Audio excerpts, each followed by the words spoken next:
whare e tūnei tēnā koe, e te marae e takato ki wahora tēnā koe, i ngā tangata whenua o tēnei rohe, tēnā koutou, e noho ana tātou i raro i o rātou korowai i te rānei, kei te mihi, kei te mihi. Ki ngā mate, haere atu rā, rātou kua oehe atu ki te pō tātou e tuana ki te ao tēnā tātou. Ki ngā kaiwhakarite o tēnei hui, ko NetHui, kei te mihi a hau ki a koutou, kei te mohi o hau, kei te tino pukumahi koutou i mua i tēnei, i te rangi nei, kei te mihi a hau ki a koutou. Ki ngā kai kōrero e noho ana i tōku taha, tēnā korua, ngā mahi nōku te honore ki te kōrero tahi. Kia koutou katoa, nau mai, haere mai, kei te tino harikua tōku nāku ki te kite i a koutou i te ahi nei. Ko waio, ko lanau huria tōku ingoa, he uri tēnei o Ngāti Ruanui, ngā ruahine, ngā rauru, tainui hoki. Tēnā koutou, tēnā tātou katoa. Kia ora everyone, thank you for coming. Just before I introduce our speakers and get us talking on the subject of copyright and Matauranga Māori, I just have a few housekeeping issues just to quickly run through. Just to be aware, remind you of the kaupapa of the day, is that we want to hear everybody's perspectives, so be respectful of that. All ideas are welcome and any sexist, racist or inappropriate comments will not be tolerated. Also, I need to just remind you of the, if there is an emergency, where we are to head out into the car park and outside the building and just outside between Circa Theatre and this building. So should that happen, and hopefully it won't. So I'm very privileged to facilitate this session on copyright and Matauranga Māori, and I'm very pleased to see so much interest in this session. My two fellow facilitators, the kai kōrero sitting next to me, are Wipere Mita, who's from Laidlaw Law or Limited in Auckland, and I'll get him and both of them to introduce themselves shortly, and sitting next to him is Emily Waitere. So the first question is, I'll just go to Wipere because he's got the microphone first. So nō hea koe. Kia ora tātou, ko Wipere Mita tōku ingoa. He mokopuna tēnei no te uranga mai o te rā. Ko aku iwi ko rongo whakāta ko te aitanga mahaki ko Ngāti Porau. Tēnei mihi nei kia koutou. My name is Wipere. I hail from the East Coast, Gisborne, born and raised Gisborne. I'm working with the as the head of legal and operations for Te Matatini, which is the national kapahaka Māori performing arts organisation. So we are the one of the biggest, if not the biggest, producer of Māori music, and we also host the biggest Māori performing arts festival in the world. And so in 2019, it's being hosted here at the Westpac Stadium, the 22nd to the 26th of February 2019. So would be a pleasure to have you all there and join us and see the best of Māori performing arts. Kia ora tātou. Tēnā no tātou katoa, tēnā koe I whakatau mai maua I tēnei rā. Ka te huri atu ki a koutou, me tautoko I ngā mihi kua tukuna. Ko Ebony Waitere ahau, no Ngāti Kahungunu Rangitāne ki Wairarapa. And kai mahi ahau I Huia. At Huia we are... we're a publisher and we specialise, I guess, in a niche market in publishing Māori stories. So, kia ora. So, kia ora, ngā mihi kia kōrero. So, I think, because I did purposely do a mihi in te reo so that, because it is a Matauranga Māori session, to acknowledge you know, our ancestral language and people of this rohe.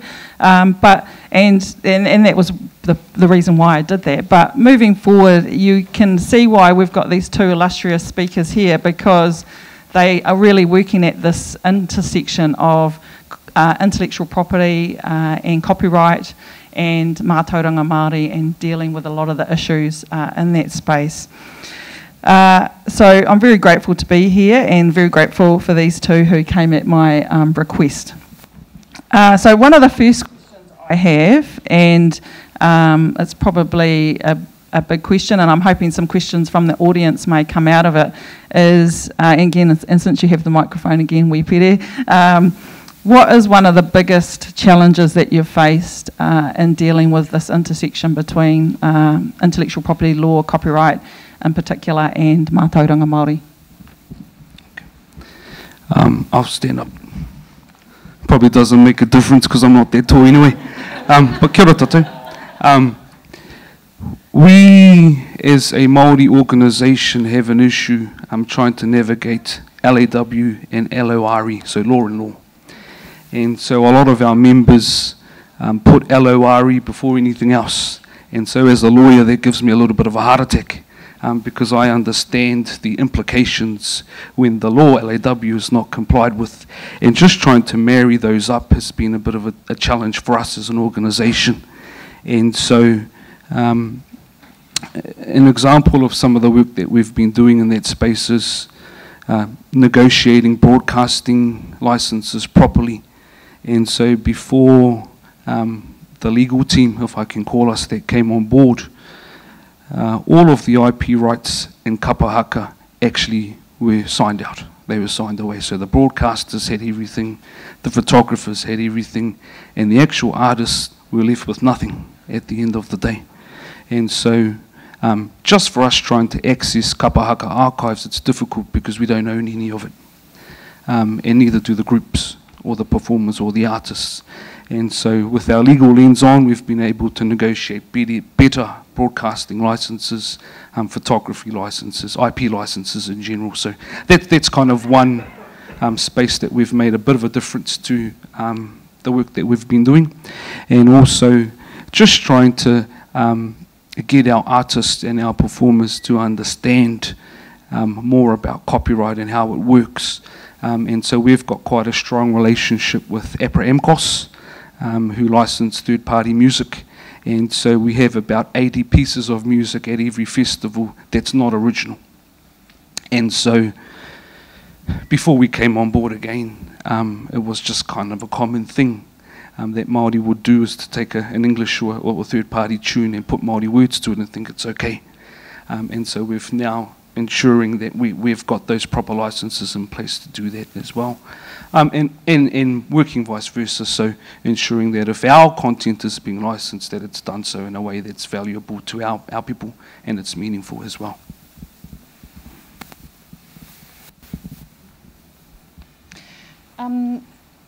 I guess, so Huia was established in 1991, so it's been going for a little while, and me mihi kia kōrua hoki fellow people from the publishing industry, so they might even have some answers to some of these things. But most of what we do has to do with copyright, you know, who owns the copyright of the work. So not necessarily who is the author, but usually it means that. But who owns the copyright? Does the story have a whakapapa to it? So not just the genealogy connections, but you know, the history of that story. So I brought an example today just to share with you. This story here was authored by Patricia Grace, and most of us know the haka. Kamate kamate. We've got a Māori version and an English version, and most of us know the. Is it in 2014? I think that there was an act that was passed that gave the rights to Ngāti Toa Rangatira. So the first thing is, so who, obviously Ngāti Toa. We needed to make sure that we got permission from Ngāti Toa to publish this book. Patricia is also from Ngāti Toa, so that is important. It was important to them, and it was important to us that that she also had a connection to the story. The illustrator, I think in the future for us that will probably be also part of our consideration, that the author is also of the same origins as the story. On this occasion it was not, but we also got permission to use the author that the illustrator that we did, or endorsement, I guess, from Ngāti Toa. The illustrator spent a long time here at Te Papa because they had the Ngāti Toa exhibition on at the time, and so there were things like Te Rauparaha's moko. So that is his moko. These are all really, really important because if you have a look at some of the illustrations over the years, they've just drawn scribbles on the faces. So, you know, it's those little details that are actually really, really critical, I think, for if you're going to be a publisher in this sector. Also his patu was mere, is also the same. It was here, it was on exhibition, so the illustrator came down to make sure he took notes. We talked to an anthropologist as well about this kumara pit to make sure. Most people, if they've had the haka translated, think that it's in the ground. So in that time it was actually looked like this. So these are all little details that we had to also, as we went through the illustrations, talk to the author and also talk to Ngāti Toa and make sure that they supported it the whole way. This is probably a good story, a good example of when we've got it right. We have got some examples where we've haven't necessarily got all those things in place that we should have. But that's certainly in terms of the way we operate, those are important parts for us. I've got a couple of other little things. This is a reversion. This was the original, and you can see the covers are different, only slightly. But it was important to us to go back to the original illustrator and make sure that we got permission from him to change his design. Another little example. And often, so at Huia, most books have more than one owner of the different aspects. So there's illustrations, there's pictures, photos, there's the text, you know, the list goes on. So every single book we do, it can have anywhere between 2 and 100 different IP holders. So we make sure that we're tracking that for when it comes to do a reversion or something like that. It's also important for us to know who's going to get paid for the work.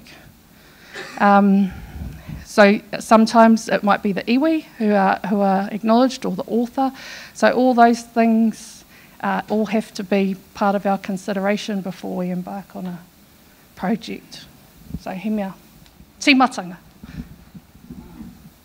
Is there any questions just after that? Yes. Oh, yes, sorry, I did forget to say that at the start. Please wait for the mic because we are live streaming. Kia ora, my name's Jodie Anderson. Am I speaking through the mic? Okay.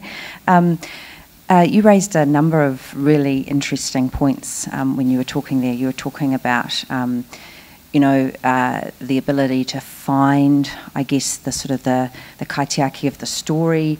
Not necessarily just the person who told you the story, but the iwi or whoever has the sort of the relationship to the story. You talked about making sure that things are not offensive to that group of people. You talked about getting permission. You talked about sharing the benefit. All of those things. Those are all really important things, and I can see how it might be hard for somebody who wanted to do something to, first of all, find the right people and work through all of those things. It's even worse, I imagine, well, I know it is, when there are overseas people doing this sort of thing. So like all of these examples of the companies putting Māori designs on Lego or on energy drinks, or using the haka in a car ad in Italy and all of that sort of stuff.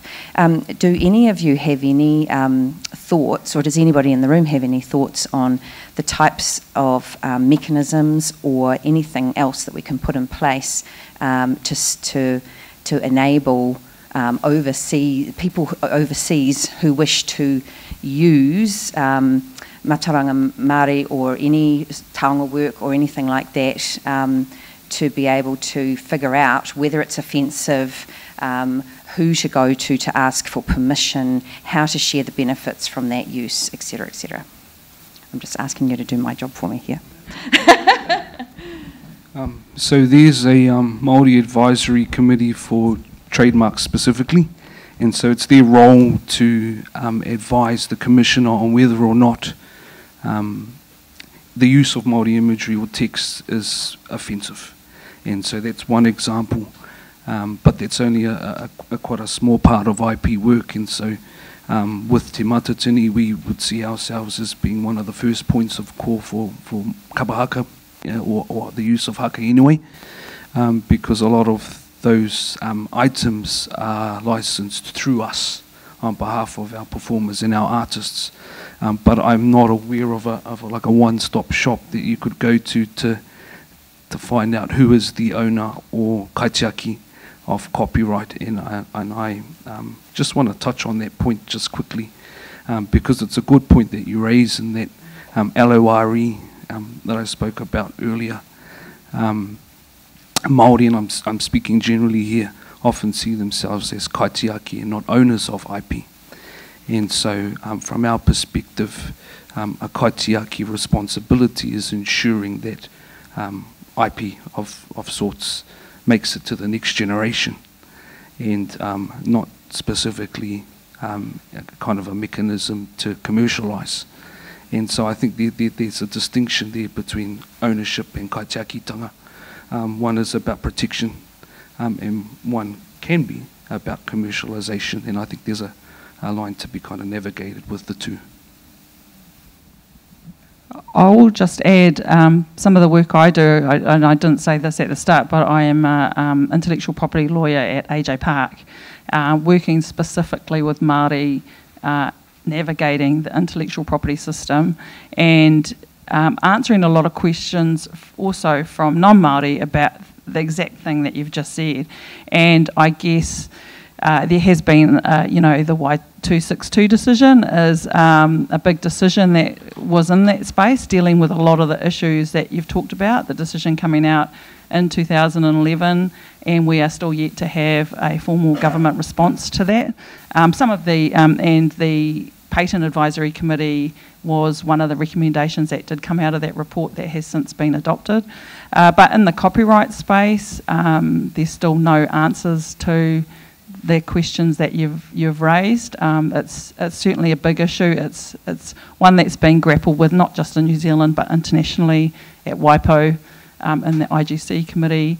The UN is dealing with this issue. UNESCO.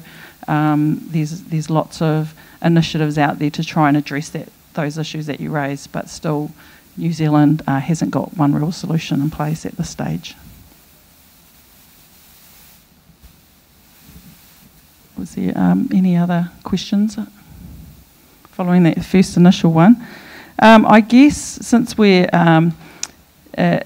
this conference is being run by Internet New Zealand, my next question was, have you seen any big impacts on the work that you've done arise as a direct result of the internet? Sort of what impact has the internet had on the work that you've been doing? Yeah, so at the last Te Matatini Festival, I think around 50,000 people attended in person, but 1.3 million watched online. So our biggest audience is our online audience. And that's just live. I'm just talking about the live stream, 1.3 million. So the on-demand videos, they're still available, and so that'll be ticking up the viewership as well. But so we've definitely seen our biggest audience becoming our online audience. It's been apparent through everything that we've done, and we've kind of, I think we first live streamed a Te Matatini Festival in 2007. And we didn't get anywhere near 1.3 million viewers at that stage. So fast forward 10 or so years, definitely our biggest audience is our online audience. That's a difficult one, I guess, because the publishing industry, I guess, has been transformed through the internet and online activity, but maybe not as we think it would have. And the other thing is that the publishing industry is internationally is a big industry, so there's lots of other examples that we can take from overseas. For us, I mean, yes, there were some things that we had to do in our contracts that would mean that we could then distribute it online as well. So these were just simple, basic things. Obviously, our distribution channels have changed dramatically over the years through people being more interested in buying direct online. But I guess in terms of telling stories, you still have to have the basic thing. You still have to have a good story. You have to have a good writer to write that good story. And then, so yes, it has been impacted in terms of the distribution channels, I'd say, and the way in which we can create it. But other than that, the fundamentals have remained the same, I'd say. Yes, we've just got a question at the back there. Cool. I'd be interested in understanding how the notion of collective and community ownership in Maori communities intersects with the sort of the corporate world of ownership and lawyerdom, and the idea that copyright is essentially a contract between two institutions or organisations or individuals, and collective ownership of stories and customs and values and pictures and all the other cultural parts of Maoridom. Just interested in how you can balance those two. So I think it goes back to the notion of kaitiakitanga, or custodianship or guardianship, that we spoke about earlier. And Matauranga Māori, by definition, is knowledge or information that's originated from ancestors. So it's something by its purpose passed down from generation to generation. And so if we use traditional Māori chants, for example, oftentimes the composers of those chants are not known because they were composed so long ago.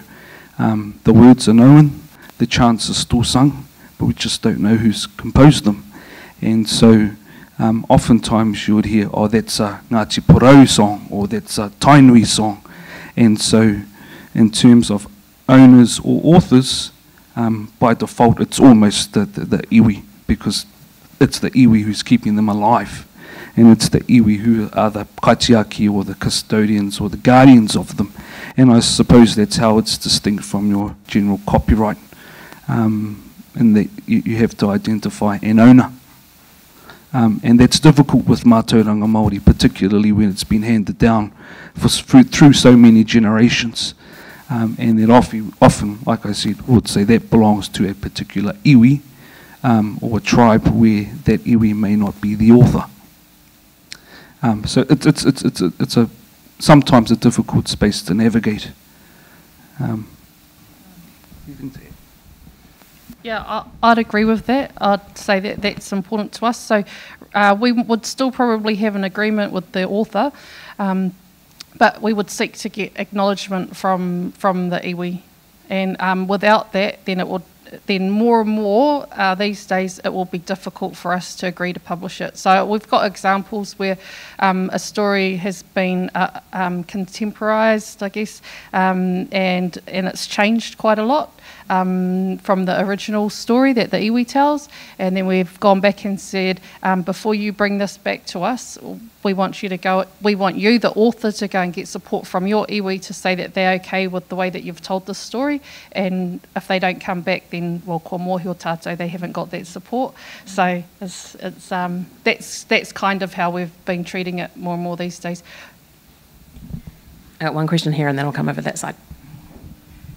Kia ora, thank you. Even for Pākehā, there's probably a growing recognition that Te Ao Māori and Māori Tanga, Rongo Māori are all part of our unique heritage as Aotearoa. And I'm wondering whether you have any concerns about traditional knowledge being accessed or appropriated by others who are not playing a kaitiaki role, maybe for example, and it's not a copyright issue, but potentially a patent one, a multinational pharmaceutical company ripping off Rongoa Māori and trying to slap a patent on it. And so is there a balance to be struck between the needs of accessibility and the needs for some protection that's suitable to manaakitanga, kaitiakitanga frame?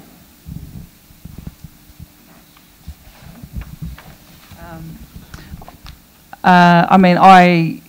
answer your first question, yes, I think Māori would be concerned with someone slapping a patent on rongoa Māori. I refer back to the Y262 decision because that also covers that particular space. And I acknowledge that it is difficult to identify who the kaitiaki are in some instances, but in other instances, it's not, and we've seen many examples of those in recent times. I can think of, the Hinemoa and Tūtanakai being used on beer example, and the brewery in that case went to a person that they knew to get approval, got approval, but they didn't go to the marae where that story comes from to get their approval, and so it wouldn't have been difficult to find who that was, where that came from. And sometimes it's just about being aware, and a lot of the work that I do is particularly focused on making people aware that there is this issue. And I do also acknowledge that there are a lot of non-Māori and Pākehā who are very open to the idea of acknowledging kaitiakitanga, or who the kaitiaki are, and wanting to work carefully in that space, but it is still very difficult. Unfortunately, I don't have a solution for that, but one day we might be in that space, and I do hope that the current government does examine the Y262 decision and start moving forward with that in the near future.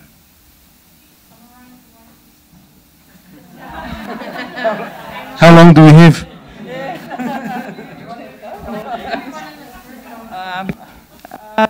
262 decision claim was filed actually back in 1991, and the report came out in 2011, and it covered I'm going to summarise this I'm not going to do it justice probably, but basically what the claimants sought was acknowledgement of the Māori relationship or kaitiaki relationship with all things Māori. So with flora and fauna, with the language, with imagery, songs, wanted acknowledgement of tino rangatiratanga as well, and all of that is part of acknowledging tino rangatiratanga as granted under the Treaty of Waitangi.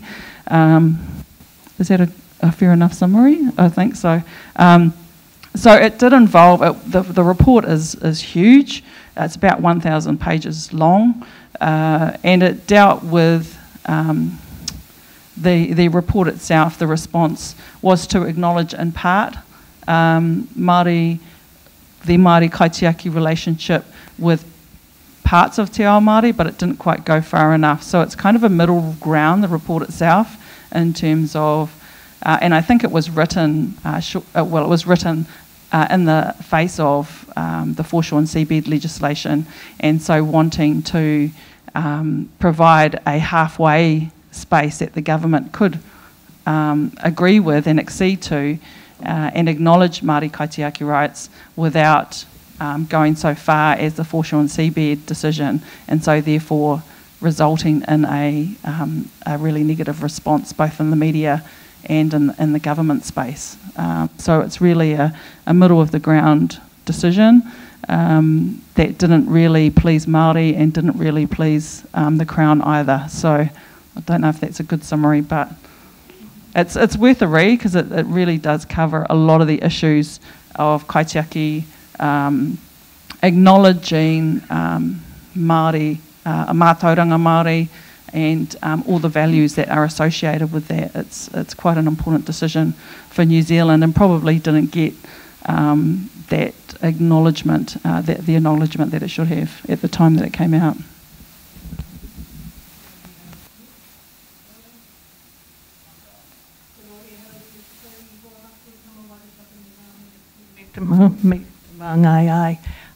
Thank you, you three. Brilliant, eh?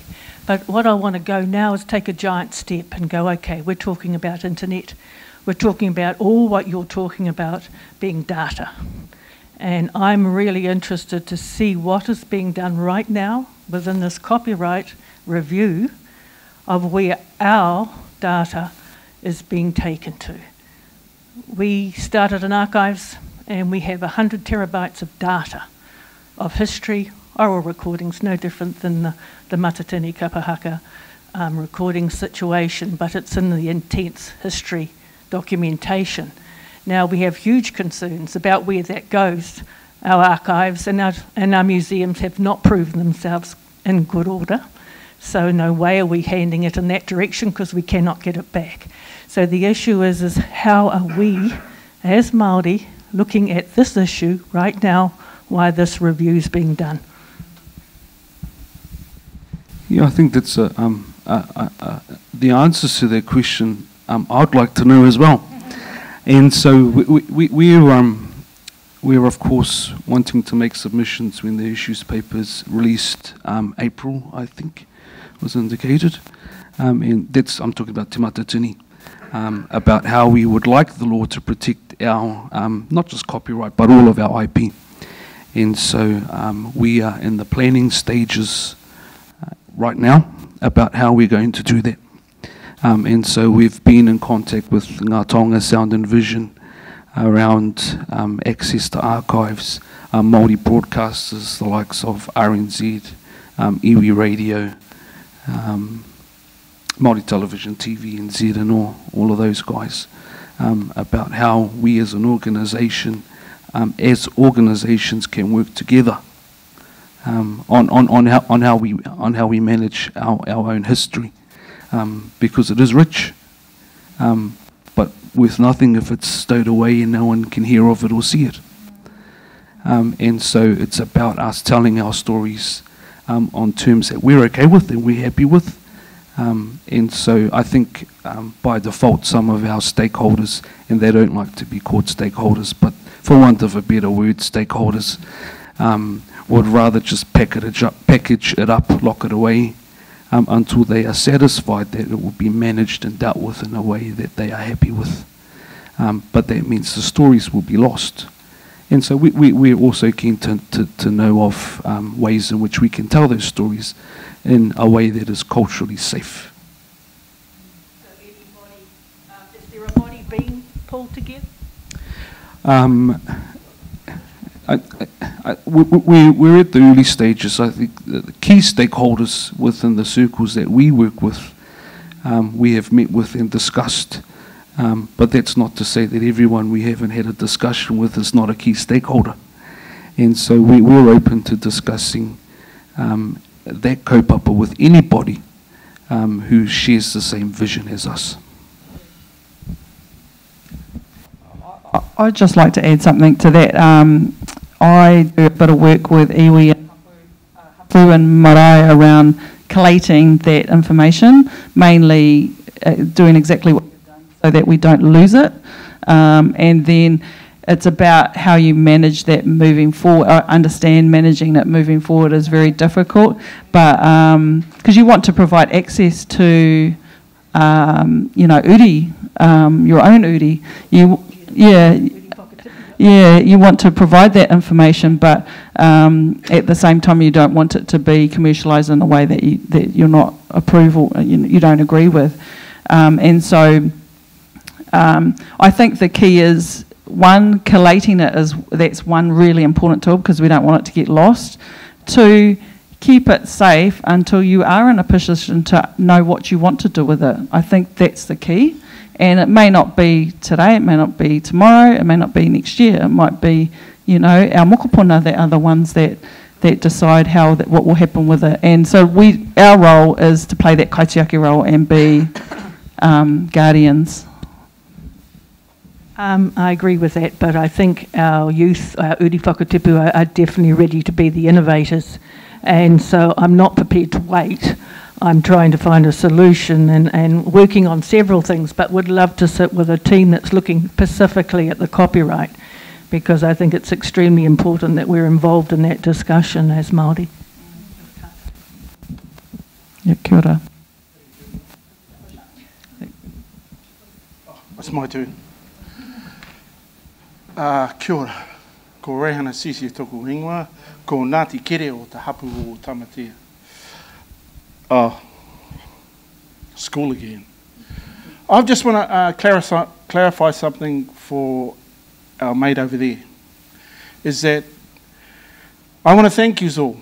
I want you to thank you for the treaty, the fisheries treaty claim, because it opened Māori's eyes to what's coming. And it was all about how we were taken advantage of by using brown cladding. We're at a state now, we've got a place where the hapu have taken charge. In our areas, it's all about, well, who can you trust the most? That's who I go in business with. Well, you can trust yourself, so you go in business yourself. That moves the brown cladding along. That's our solution, right? Before I ask you a question, that's exactly where we're going. I think it's a good solution, because we don't have to have all the other stuff behind us. What I want to say to you guys is that you're in a big picture scenario, and there's this hapu that's the driver of all this content, right? It's owned at that level. It's the stakeholder, as you say. I know it's hard that you have to get everyone on board, but the point is, if you're always talking to the wrong people, you're always doing the wrong thing. So how do you get over that? How did you know, I look at the Matatini. It's a totally different version to having 50 hapu sitting around the back discussing what's mine and what's yours. One good thing it does, though, it stops what's yours is yours and what's ours is ours. That's what I want to get past. So how would you do that when you're not at that level? From a personal perspective, I'm an artist and performer first, before I'm a lawyer. And so, before I worked in Te Matatini as an advisor and in a management position, my first taste of Te Matatini was as a performer on stage. I have also composed many songs for different kapa, not only my own from Tairāwhiti, and so I would say that I am in that space. And with Te Matatini, our executive board and governing board are representative of the 13 regions that make up Te Matatini.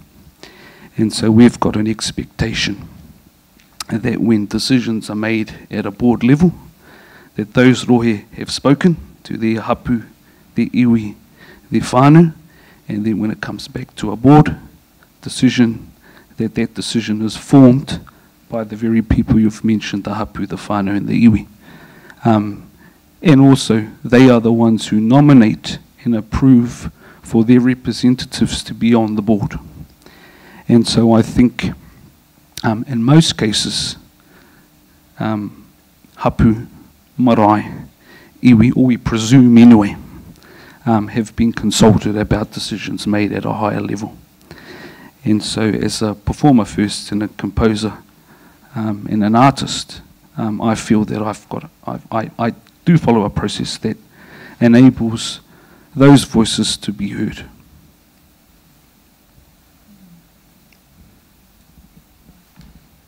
I'm actually not going to answer your question at all. But I do think, I think that hapua actually have quite a lot of mana. Whānau marae and iwi have quite a lot of mana, so they're not as small as you're describing. They actually come with quite a bit of weight behind them as well. But I guess why I'm not going to answer your question is it does lead my thinking on to, let's say if there is a breach, how are you going to enforce that? You know, what are you going to do about that? And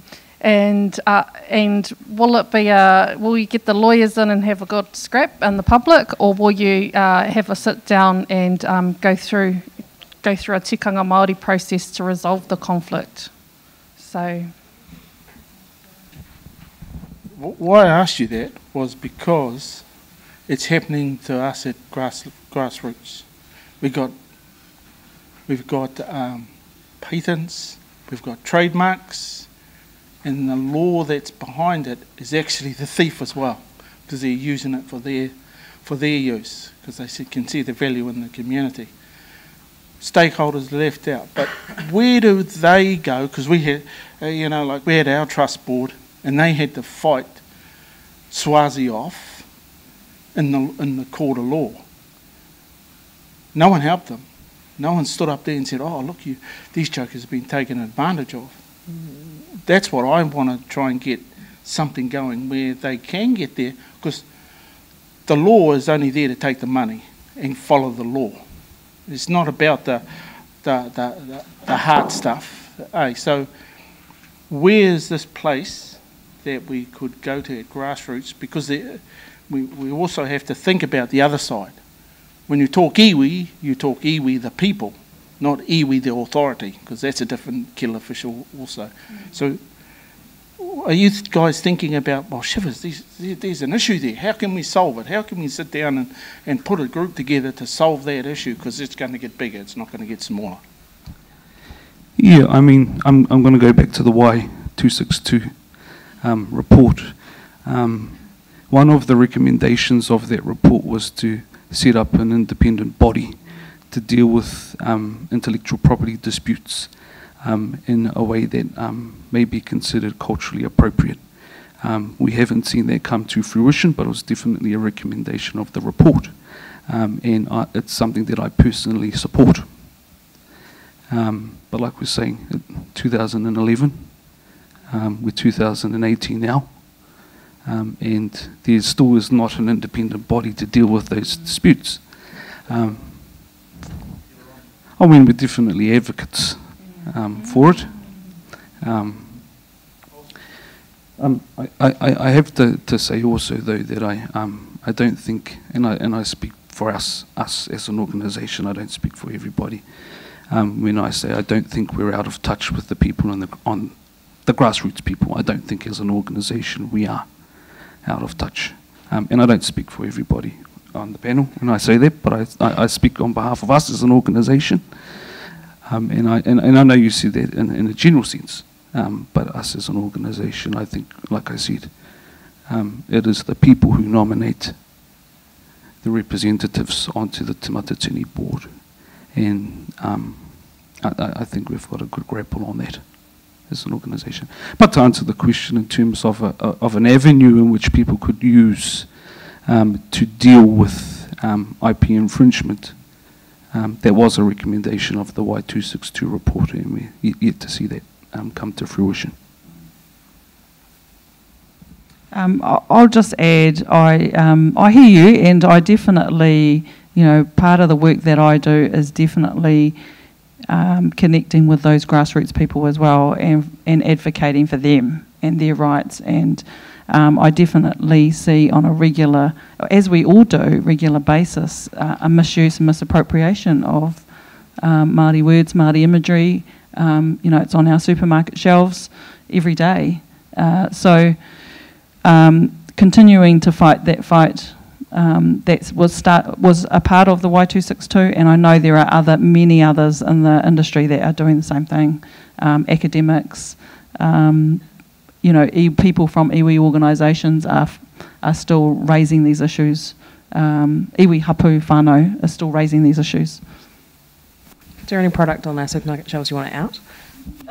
Sorry? Is there any products on our supermarket shelves you want to out? Well, I can't say that.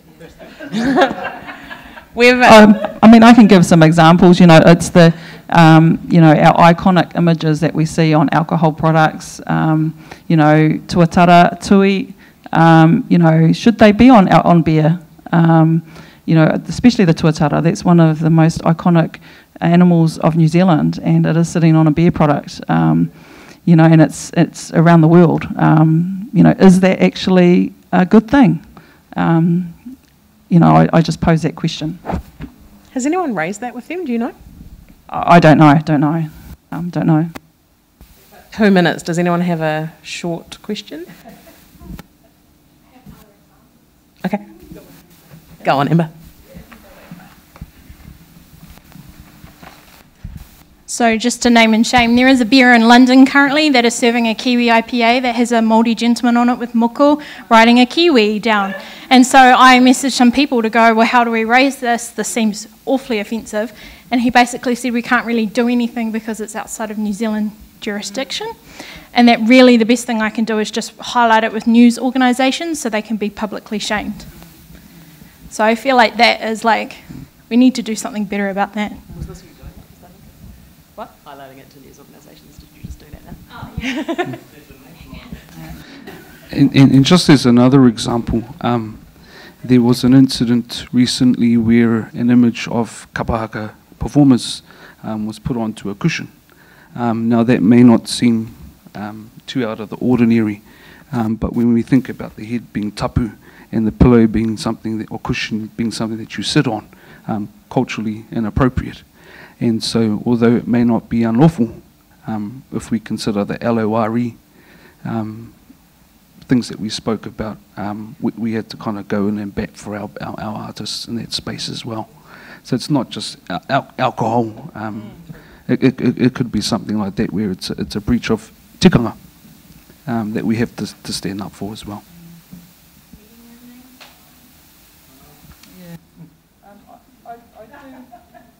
Maybe just for... You just talked about meeting room names.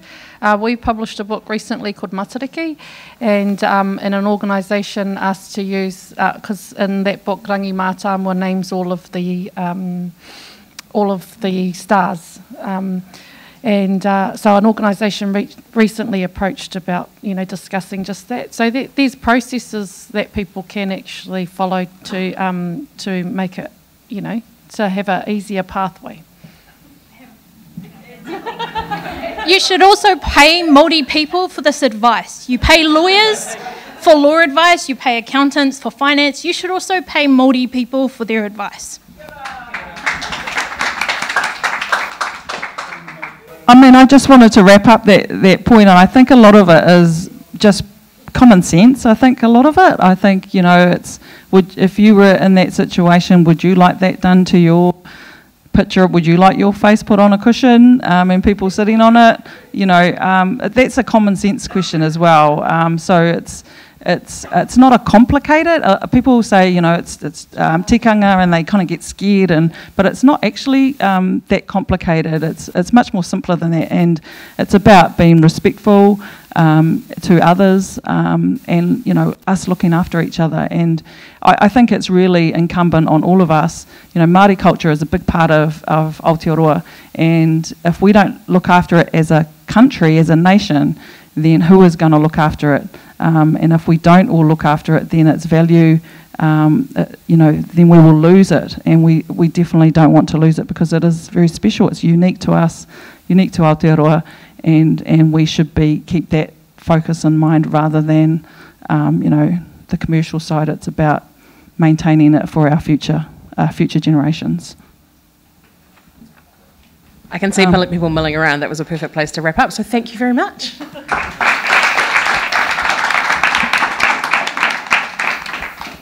What, how, when, and why. My question is, what is your advice on the following scenario? Kia ora koutou, ko Kurosike Takawengawa, ko au te tumuaki o the Alexander Turnbull Library. I suppose the thing I wanted to introduce was the notion of urgency around the ensuring that Te Reo Māori survives as a living language. There are projections out there that talk about if we don't have serious and meaningful interventions, there will be no Te Reo Māori in 50 years, beyond and above use as a ceremonial relic, if you like. Nobody wants that. Personally, I believe, although the research to support this is slim, that written Māori can only but help in supporting aspirations to perpetuate a thriving language. And contrary to, I think, wider perception, there is actually a large corpus of published Māori material in Te Reo Māori. Now, within the National Library, no secret here, our strategic directions talk about an aspiration for working with other institutions and groups around the country, ensuring that all published material, all material of significance, however you define that, is digitised by 2030. Okay. Now, within that, obviously, a massively important subset is material in Te Reo Māori. And I'm talking here published and unpublished. My scenario that I'd like your advice on is published material, which is well out of copyright as we know it. The early material consists substantially of Bibles, hymn books, a lot of liturgical material, obviously because of the role the missionaries played in the orthography of the Māori language, and was one of the main ways that Māori adopted literacy in Te Reo in that early time. Where there are obvious Māori who wrote the works, where the works are about Māori, then the pathway is a little bit clearer to us on those instances. But for where you've got this more arguably generic material, in Te Reo Māori material, what is your advice to an agency who'd like to do that? Exactly what my question was. Thank you. There we are. Give me an easy one, why don't you?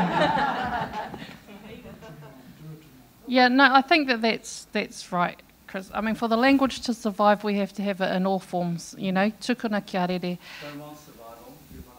We want to thrive. So I think that it is really, really important that we do make sure that we can make public in the best way and give access to people to have that language.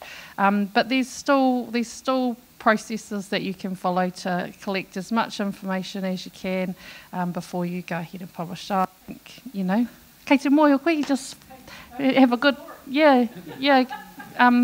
follow good practice and make sure you track it to make sure that you've got all the right permissions before you can do it. But I think it is really important to do that. And I mean, at Hui, mostly when we publish for trade, we also have to look at it from a commercial perspective. Can we sell it? But because we also are, it's important for us to make sure that the language survives and that the stories survive. That's part of our mission. Then we will publish stuff that has a smaller, we'll sell less copies of if we think it's of value. So, I mean, I think that we all have to contribute to making that vision that you also have, come to life.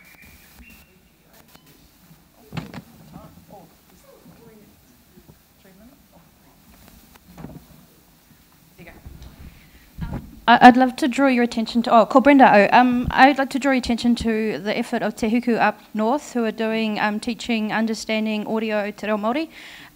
Everybody here, if you could go to kōreromaori.com, they'll put a sentence on the screen and you speak it back, and they're basically building the equivalent of Siri but in Te Reo Māori. So you'll be able to ask your phone directions to Taupo instead of saying directions to Taupo or whatever they say, and it will understand you once their effort is done.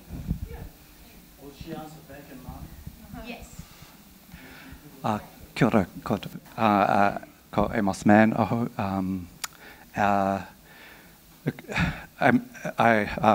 Ko Pakeha aho. If I were a hapu member, a iwi member, and I wanted to use a design, I wanted to use a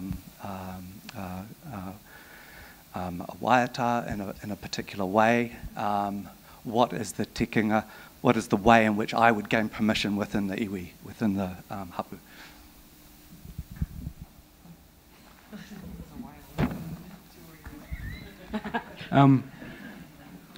It depends on the composer firstly, if it's a waiata.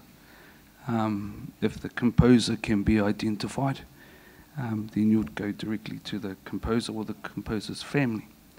And so we were speaking earlier about one of the most prolific composers of Māori, Te Moe Pewhairangi.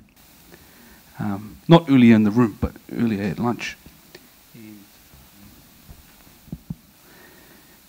Of course, she's passed away, and so it's about finding her whānau and having them approve whatever it is you're going to use the waiata for.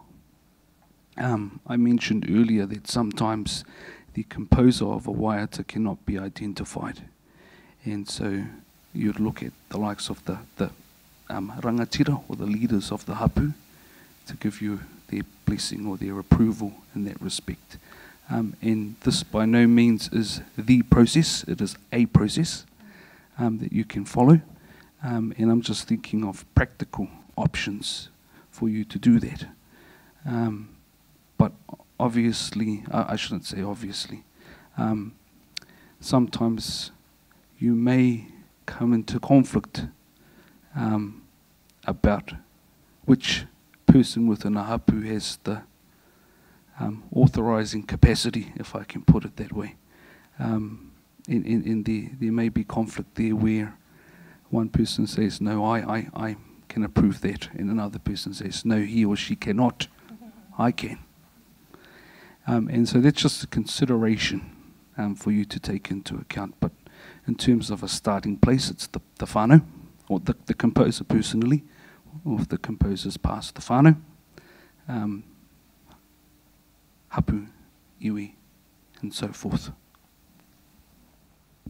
Yeah, I'd just, I agree, I completely agree. I think the important thing is that, you know, hapu member or not, you still follow tikanga, and that's the process for everybody. It's not just non-Māori that have to follow, it's everyone does. So, yeah, that's all I would add.